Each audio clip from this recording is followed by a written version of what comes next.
বিএনপির চেয়ারপারসন তারেক রহমান বৈঠক করতে যাচ্ছেন যমুনাতে প্রধান উপদেষ্টার সঙ্গে। নিঃসন্দেহে এই বৈঠকের দিকে দেশের অসংখ্য মানুষের চোখ থাকবে। এটি খুবই স্বাভাবিকভাবে ধরে নেওয়া যায় যে এটি নিছক কোনো সৌজন্য সাক্ষাৎ নয় প্রধান উপদেষ্টা ডক্টর মোহাম্মদ ইউনূসের সঙ্গে তারেক রহমানের। নির্বাচনের এক মাস আগে থেকেই যে উত্তপ্ত পরিস্থিতির সৃষ্টি হয়েছে রাজনৈতিক অঙ্গনে, বিশেষ করে নির্বাচনকে ঘিরে আইন শৃঙ্খলাজনিত পরিস্থিতির অবনতি, এটি থেকে শুরু করে আরও নানান ইস্যুতে যথেষ্ট পরিমাণ যে বিতর্কের সৃষ্টি হয়েছে, নির্বাচন নিয়ে নানান ধরনের শঙ্কার সৃষ্টি হয়েছে, তার মধ্যে তারেক রহমান যে নিছক কোনো সৌজন্য সাক্ষাৎ করতে যাচ্ছেন না ডক্টর মোহাম্মদ ইউনূসের সঙ্গে, এটি নিশ্চিত। এবং যতটুকু জানা যাচ্ছে যে তারেক রহমান এই নির্বাচনকে সামনে রেখে বিএনপির পক্ষ থেকে বেশ কিছু দাবি বা সিদ্ধান্ত জানিয়ে আসতে পারেন।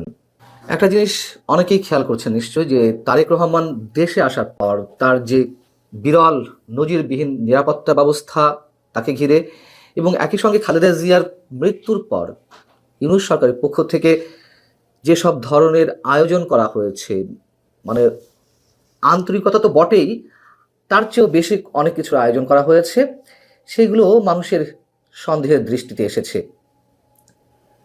অনেকের মতে যে এর পেছনে নির্বাচন কেন্দ্রিক কোনো ধরনের কোনো বিশেষ উদ্দেশ্য আছে কিনা, অর্থাৎ বিএনপি কিংবা তারেক রহমান অথবা আমাদের প্রয়াত সাবেক প্রধানমন্ত্রী খালেদা জিয়াকে কেন্দ্র করে যা কিছু হয়েছে, এসব দেখানোর পাশাপাশি অন্য কারোর বিশেষ কোনো উদ্দেশ্য রয়েছে কিনা এই নির্বাচনে বিশেষ ডিজাইনের মাধ্যমে অন্য কোনো বিশেষ শক্তিকে ক্ষমতায় আনার, এমন গুঞ্জনও শুরু হয়েছে। শোনা যাচ্ছে যে একটি বিশেষ ইসলামপন্থী রাজনৈতিক দল তারা নির্বাচন বয়কট করতে পারে। বুঝতেই পারছেন কাদের প্রসঙ্গে গুঞ্জন শুরু হয়েছে। সেক্ষেত্রে নির্বাচনের গ্রহণযোগ্যতা নিয়ে যাতে কোনো প্রশ্ন না ওঠে, সে বিষয়ে কোনো আলোচনা হবে কিনা আমরা জানি না। এরই মধ্যে বাহরাইন এবং ওমানে পোস্টাল ব্যালট পেপার নিয়ে যে ভিডিও যথেষ্ট পরিমাণ ভাইরাল হয়েছে, সারা দেশে গণভোটের ব্যালট পেপার এক মাস আগেই জেলা প্রশাসকদের ট্রেজারিতে যে পৌঁছে গেছে, তা নিয়েও নানান ধরনের বিতর্ক শুরু হয়েছে। নির্বাচনকে কেন্দ্র করে আসলে কি ঘটতে যাচ্ছে নির্বাচনের নামে। পাশাপাশি নিশ্চয়ই আমাদের চোখে এটিও বেঁধেছে যে শিক্ষা সংক্রান্ত একটি দক্ষিণ এশীয় সম্মেলনে প্রধান অতিথি হয়ে আমাদের প্রধান উপদেষ্টা ডক্টর মোহাম্মদ ইউনূস পরোক্ষভাবে এনসিপির পক্ষে প্রচারণা চালিয়েছেন। তিনি মন্তব্য করেছেন যে তরুণদের সেই দল থেকে অনেকেই বিজয়ী হয়ে আসবে নিশ্চিতভাবে। এমনকি এই মন্তব্যও করেছেন যে তাদের মধ্য থেকে কেউ শিক্ষামন্ত্রীও হতে পারেন। এই যে অযাচিত এই ধরনের মন্তব্য, তা নির্বাচনে প্রভাব ফেলতে যাচ্ছে কিনা, অথবা নির্বাচনের কোনো ডিজাইন হয়ে থাকলে আগেভাগেই তার অনেক কিছু বেরিয়ে পড়ছে কিনা অবচেতনভাবেই, সেগুলো নিয়েও নানান ধরনের প্রশ্ন উঠেছে। এবং এই সরকার যে নিরপেক্ষ নয়, তাতে সরকারি নানানভাবে তারা তাদের নিজেদের কর্মকাণ্ডের মাধ্যমে আমাদের সামনে ফুটিয়ে তুলছে। অতএব বৃহস্পতিবার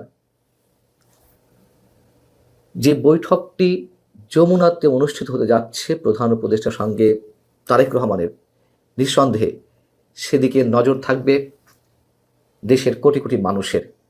এবং আমি প্রায় বলি, অনেকে বলেন যে বিএনপি বারবার ফাঁদে পা দিচ্ছে সরকারের। যে কোনো কঠিন মুহূর্তে, যে কোনো সংকটময় মুহূর্তে আমরা দেখেছি যে ডক্টর মোহাম্মদ ইউনূস 3টি দলকে সাথে নিয়ে বৈঠক করেছেন এবং সেই বিষয়গুলো মোটামুটি সামাল দেওয়ার চেষ্টা করেছেন। যখনই ডেকেছেন বিএনপি তার ডাকে তার আহ্বানে সাড়া দিয়েছে, এবং পরবর্তী দেখা যাচ্ছে যে আবার কোনো কোনো বিষয়ে সরকারের সঙ্গে দূরত্ব সৃষ্টি হয়েছে। আবার কোনো একটা সমস্যা পরে তাদেরকে ডেকে নিয়ে মোটামুটি চা নাস্তা খেয়ে সব কিছু আলোচনার মাধ্যমে সব সমাধান হয়ে যায়। বিএনপি অনেক অনেক ছাড় দিয়ে এই পর্যন্ত এসেছে, তাই অনেকেই বলে থাকেন যে বিএনপি বারবার ফাঁদে পা দিচ্ছে। এই নির্বাচনকে কেন্দ্র করে বিএনপি চূড়ান্তভাবে ফাঁদে পা দিতে যাচ্ছে কিনা, সেই প্রশ্ন অনেক জোরালোভাবে উঠেছে। দেখা যাক যমুনাতে কি ধরনের সিদ্ধান্ত বা দাবির কথা জানিয়ে আসেন তারেক রহমান। তার উপরে নির্ভর করছে দেশের ভবিষ্যৎ, আগামীর যে গুরুত্বপূর্ণ নির্বাচনটি তার অনেক কিছুই, যদিও সরকারের পক্ষ থেকে বলা হচ্ছে, দাবি করা হচ্ছে যে এটি হবে দেশের ঐতিহাসিক নির্বাচন, তার তো বিন্দুমাত্র কোনো লক্ষণ বা কোনো ধরনের দৃষ্টান্ত এখনো পর্যন্ত আমাদের সামনে উপস্থিত হয়নি। সেই জায়গা থেকে বৃহস্পতিবারের যমুনার বৈঠকটি নিঃসন্দেহে অনেক অনেক বেশি গুরুত্বপূর্ণ।